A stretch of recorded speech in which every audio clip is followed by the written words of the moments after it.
বাফুফের আগের ৩ নির্বাচনে সরকারি হস্তক্ষেপ থাকায় বাড়তি সুবিধা পেয়েছিলেন কাজী সালাউদ্দিন। এমন অভিযোগ করেছেন প্রধান নির্বাচন কমিশনার মেজবাউদ্দিন আহমেদ। তবে এবারের নির্বাচনে সেই সুযোগ থাকছে না বলে আশ্বস্ত করেছেন সাবেক এই আমলা।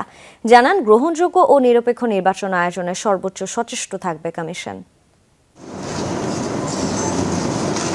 বাফুফে সবশেষ নির্বাহী কমিটি সভায় অনুমোদন দেওয়া হয়েছে ৩ সদস্যের নির্বাচন কমিশন, যেখানে সাবেক আমলা মেজবাউদ্দিন আহমেদকে করা হয়েছে প্রধান নির্বাচন কমিশনার। ২০০৮ সাল থেকে এই দায়িত্ব পালন করে আসলেও বিগত ৩ নির্বাচনে সরকারি হস্তক্ষেপের কথা স্বীকার করেন মেজবাউদ্দিন আহমেদ, যে কারণে কাজী সালাউদ্দিন বাড়তি সুবিধা পান বলে অভিযোগ করেন সাবেক এই আমলা।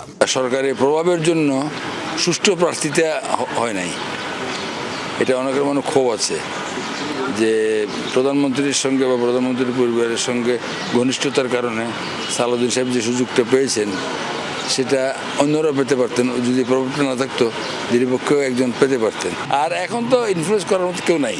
অন্তর্বর্তীকালীন সরকারের অধীনে এবারে নির্বাচনে সেই সুযোগ থাকছে না বলে আশ্বস্ত করেছেন মেজবাউদ্দিন আহমেদ। এরপরও রাজনৈতিক কোনো চাপ এলে নিজ থেকে সরে যাওয়ার ঘোষণা দেন প্রধান নির্বাচন কমিশনার। আমি যখন দেখবো যে কোনো পলিটিক্যাল চাপ আছে যেটা আমি মেনে নিতে পারি না, দরকার হলে আমি রিজাইন দেবো, কিন্তু ওগুলোতে বোর্ড অন করা তো যায় না, তাহলে নির্বাচন করার দরকারটা কি?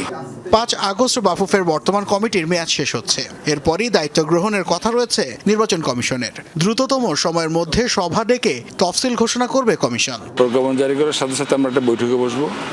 আমাদের কাছে বাইলজ এবং বাফুফে কোড রেডিমেড আছে, শুধু ওটা দেখে ভোটার লিস্টে পাওয়া হলো একটা শর্ত। এটা চূড়ান্ত ভোটার লিস্ট আমরা পেলে সঙ্গে সঙ্গে আমরা ১-২ দিনের মধ্যে আমরা নির্বাচনের তফসিল ঘোষণা করে ফেলবো। বিগত ৩ নির্বাচনে সরকারি হস্তক্ষেপের কথা মেজবাউদ্দিন বললেও বাফুফে নির্বাহী কমিটি বলছে ভিন্ন কথা। কমিটির সদস্য সত্যজিৎ দাস রূপু জানান, সুষ্ঠুভাবে নির্বাচন পরিচালনা করায় আবারও দায়িত্ব দেওয়া হয়েছে তাকে। নাসিফ শুভ, যমুনা স্পোর্টস, ঢাকা।